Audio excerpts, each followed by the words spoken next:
Hey, good afternoon. My name is Anna Giacomucci, and I am presenting on the ethical dilemma 39 as seen through the lens of Welfell's decision-making model. So, Dilemma 39 is labeled pills, chills, but no thrills. So, a quick summary, Dr. Jansen has been treating Eli Lilly for the past year. In a recent session, Mr. Lilly stated that he was having financial troubles, but Mr. Lilly also went on to say that he is actually selling his prescribed medications to coworkers and friends and neighbors. Um, in a follow-up session, Dr. Jansen is asking some more questions about the medications he was selling, and Mr. Lilly reported he's selling Adderall, Ambien, and also since he has a medical marijuana card, he has been selling the marijuana to friends and family on a regular basis. So some issues that were brought up about this case, Dr. Jansen is concerned about the legal and the clinical issues of this. So he wants to know what are the ethical issues involved in this case? What are the clinical issues involved in this situation? What are the ramifications for the therapeutic relationship?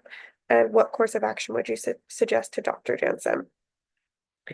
So using a decision-making model for an ethical situation is very beneficial because these issues are often very complex and emotionally charged, and they also involve competing values.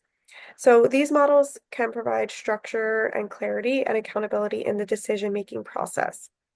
Welfare's decision-making model, it won't give you the answer, but it can guide you to make the best possible decision given the circumstances. It is really important to be in compliance with the ACA ethical codes of conduct as a counselor, and that is part of the decision-making model as well. So step one in this model is to be sensitive to the moral dimensions of counseling. So recognizing your own personal biases and understanding what your values are and how they impact the situation. We can state the facts of the case, but it is important to take into account your own biases related to the issues in the present case. So what are the facts? Step two is to define the dilemma and the options.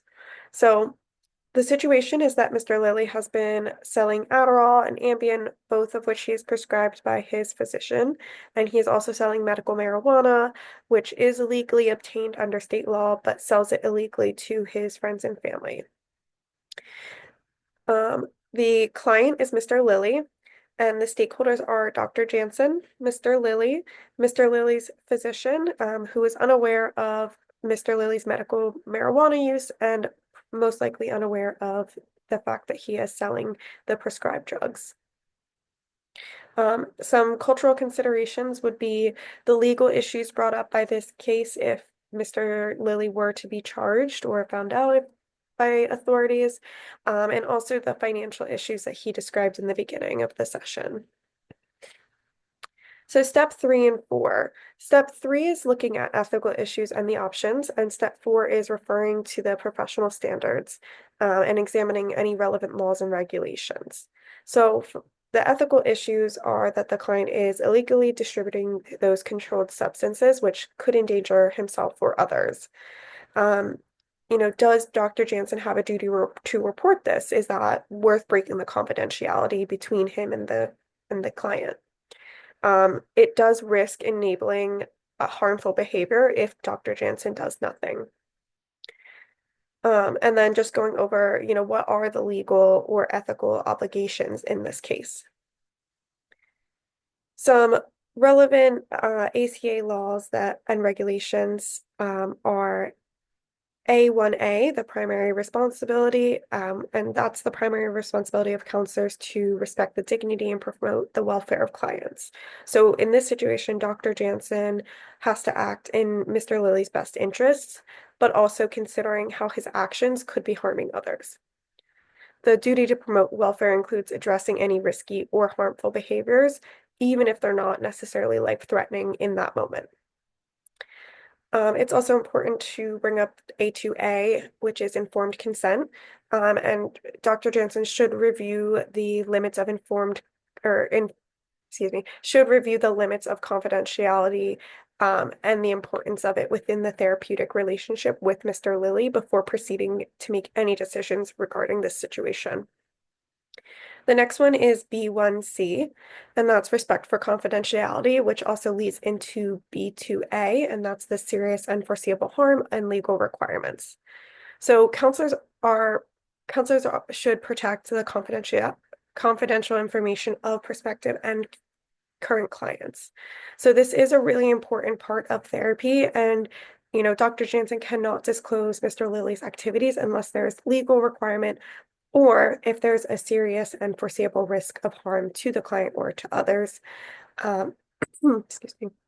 So confidentiality does not apply when disclosure is required to protect the client or others from serious harm.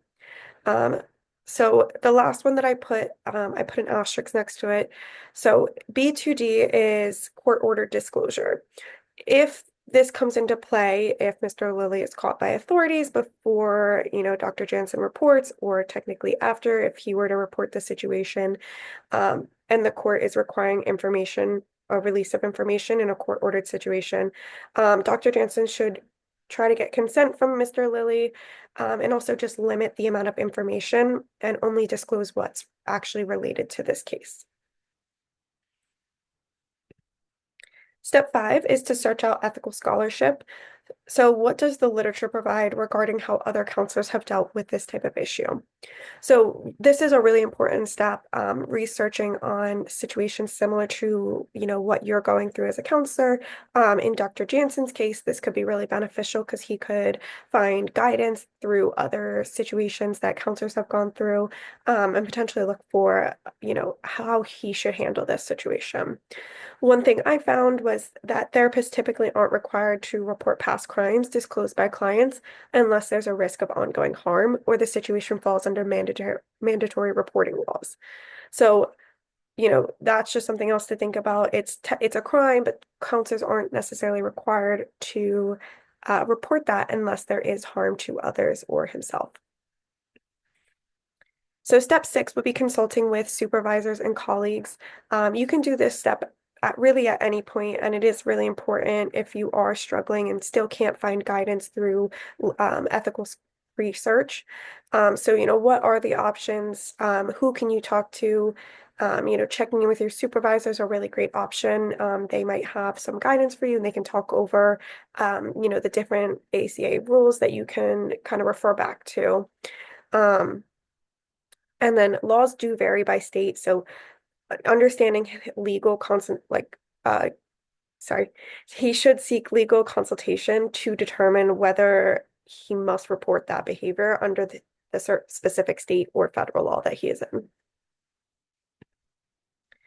So step 7 is deliberate and decide, and then step 8 is informing your supervisor and document. So the options in front of us would be to either do nothing, which violates ethical obligation to address harm, and also that legal liability if someone is injured by the medication that was sold to them. Option 2 would be to report immediately, but this could damage the therapeutic relationship and cause Mr. Lilly to not trust Dr. Jansen and eventually terminate therapy. Option 3 would be clinical intervention and consultation. So this would probably be the best option moving forward. And that would look like addressing the behavior in therapy, setting boundaries and exploring the consequences of Mr. Lilly's actions. And then also just consulting with your attorney or the board or the organization you're working for before reporting. Again, reporting could end therapy, risk that trust or that therapeutic relationship between Mr. Lilly and Dr. Jansen. So it is important to kind of know the legal consequences.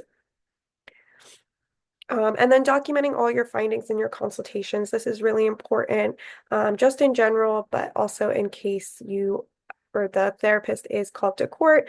Having that documentation can really help the situation. Okay. So reflection is the last step of the decision-making model. This case was challenging to work through, but it is just one of the many reasons why ethical sensitivity and clear, informed consent are important to counseling. There are a few different options that could have been chosen, and after selecting the option, I felt would be the best course to move forward with. I can reflect back on how I handled it. Being informed on ethical codes came into play during this situation, so it's really important to refer back to them in times like this. Although we can't foresee the outcome of these dilemmas such as this one, we can use this as a learning experience or learning opportunity. Moving forward as a counselor, I would feel better equipped to handle a situation similar to this one. And working through it was a helpful exercise to see that the ethics codes are there as guidelines to help us make sure that we are offering the best and or making the best and most ethical choices for our clients, even when it can be a tough call. Thank you so much.